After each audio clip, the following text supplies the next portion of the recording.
Alors salut à toutes et à tous, bienvenue sur la nouvelle chaîne YouTube Le Coin des Bavards. Alors on a traité le sujet de Baby Driver, atteint d'un cancer qui était à un stade avancé. Alors il nous a quittés, paix à son âme, respecter son intimité et respecter l'intimité de sa famille. Alors on passe sans plus attendre au sujet suivant.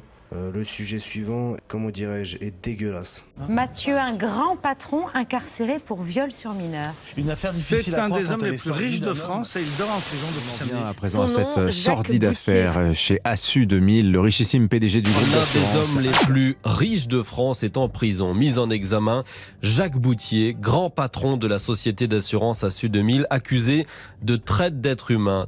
Alors aujourd'hui, on va parler de traite d'êtres humains et de viol sur mineurs. Ce que l'on sait, alors de la mise en examen de l'ex-PDG d'Assu 2000, Jacques Boutier. Gros vieux, là, riches, là, qui sont dégueulasses, qui passent leur soirée et leur journée dans des camps d'échangistes et que, entre guillemets, leurs femmes n'en ont rien à foutre vu qu'elles jouissent entièrement de la richesse de leur mari.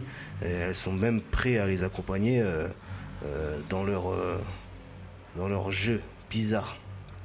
Alors Jacques Boutier, un homme d'affaires qui a été placé en détention provisoire et mis en examen samedi après 2 mois d'enquête préliminaire, notamment pour traite des êtres humains à l'égard de mineurs, viol sur mineurs de plus de 15 ans et agression sexuelle sur mineurs de moins de 15 ans. Alors on voit déjà à quel genre de gros porc on a affaire. Alors Jacques Boutier, alors un homme d'affaires français de 75 ans qui a démissionné ce mardi de son poste de directeur général d'Assu 2000. Ce dernier a notamment été mis en examen pour traite des êtres humains à l'égard de mineurs. Confirmant une information de RTL, il est présenté comme l'une des plus grosses fortunes de France quand même. Là, on a affaire à quand même l'une des plus grandes fortunes de France. Alors, 2 victimes qui ont été identifiées. Donc, l'affaire part d'une plainte déposée dans un commissariat parisien à la mi-mars. Face aux policiers, une jeune femme de 22 ans explique qu'elle est captive d'un homme riche qui la viole depuis 2016 ou 2017. Elle dit qu'il s'agit de Jacques Boutier, 75 ans, président directeur général de la compagnie d'assurance Assu 2000. Elle détaille que l'homme lui aurait récemment dit qu'elle était trop vieille à ses yeux. Alors la blague, la grande blague, le mec il a 75 piges et 22 ans c'est trop vieille. Donc ramenez-moi une mineure encore plus petite. Espèce de gros dégueulasse. Et qu'elle devait trouver une remplaçante. Donc elle devait trouver une remplaçante selon son propos. Donc une adolescente de 14 ans aurait pris sa place. Non, mais là je ne sais même pas quoi dire. Je suis dégoûté. Alors une vidéo comme point de départ de l'enquête. Par la suite, la jeune femme précise qu'elle est parvenue à filmer Jacques Boutier avec l'adolescente qui a pris sa place entre guillemets. Vidéo sur laquelle on les verrait ensemble dans un lit. Elle remet alors ces images récentes aux enquêteurs. Alors, selon les informations que j'ai acquises, Jacques Boutier se serait rendu compte qu'il était filmé à ce moment-là. Pour autant, il ne réagit pas immédiatement. Il laisse repartir la jeune femme avec son téléphone, pensant encore exercer une emprise financière sur elle. Lol. Quand il se rend compte que cela peut lui causer du tort, Jacques Boutier recrute 3 hommes, le mec il se croit dans un film, il recrute 3 hommes chargés de récupérer des images et de menacer la jeune fille de 22 ans. Parmi ces 3 hommes, 2 gravitaient dans l'univers professionnel de l'homme d'affaires et l'un, écoutez bien, était un ancien membre du GIGN. Bravo. On ne sait cependant pas s'ils étaient salariés d'Assu 2000. Alors, une enquête ouverte par le parquet de Paris, bien évidemment, au vu de la gravité des faits. Alors, le parquet de Paris a immédiatement ouvert une enquête préliminaire. Les enquêteurs de la brigade de protection des mineurs découvrent que Jacques Boutier hébergeait bien la jeune femme de 22 ans dans un appartement. Pour autant, celle-ci n'était pas séquestrée dans la mesure où elle pouvait toujours sortir.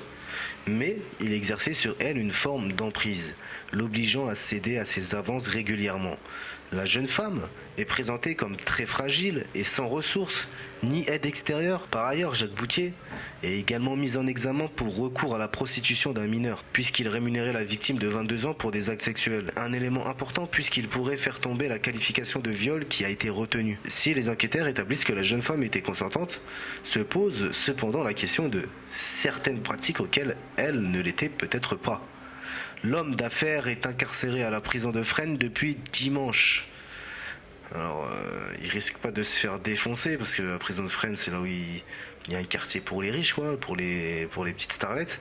Outre le patron lui-même, 5 autres personnes ont été mises en examen et emprisonnées, par lequel une jeune femme qui aurait recruté la victime de 22 ans et qui a été mise en examen pour proxénétisme. Comme je vous le disais au début de vidéo, l'épouse de Jacques Boutier elle-même fait partie des personnes arrêtées. Selon les informations que j'ai acquéries, elle était depuis quelque temps au courant des agissements de son mari et impliquée dans le système mis en place par son mari pour récupérer la vidéo l'incriminant. 3 hommes de main qui devaient exfiltrer la jeune femme de 22 ans en possession de la vidéo compromettante ont également été mis en examen et placés en détention provisoire pour non-dénonciation d'agression sexuelle et participation à une association de malfaiteurs en bande organisée en vue de commettre un enlèvement et une séquestration. Parmi eux figure par ailleurs un ancien membre du GIGN, comme je vous l'ai dit. Enfin, il existerait plusieurs autres jeunes femmes potentielles victimes. RTL en évoque 7. Alors les investigations vont chercher à déterminer combien se serait succédé dans l'appartement. Jacques Boutier est l'ex-président et créateur d'Assu 2000, entreprise qu'il fonde en 1975 alors qu'il avait 28 ans. Devenu Villavis, en janvier, la boîte se présente comme le premier courtier expert en assurance et en crédit dédié aux particuliers en France et revendique 1800 collaborateurs et près de 550 000 clients assurés. Boutier est devenu en 40 ans l'une des plus grandes fortunes de France. En 2020, le magazine Challenge le classe 487e dans son classement des principales fortunes du pays avec un patrimoine estimé à 160 millions d'euros. C'est un homme qui était bien conscient d'avoir de l'argent et qu'il pensait qu'il pouvait tout acheter.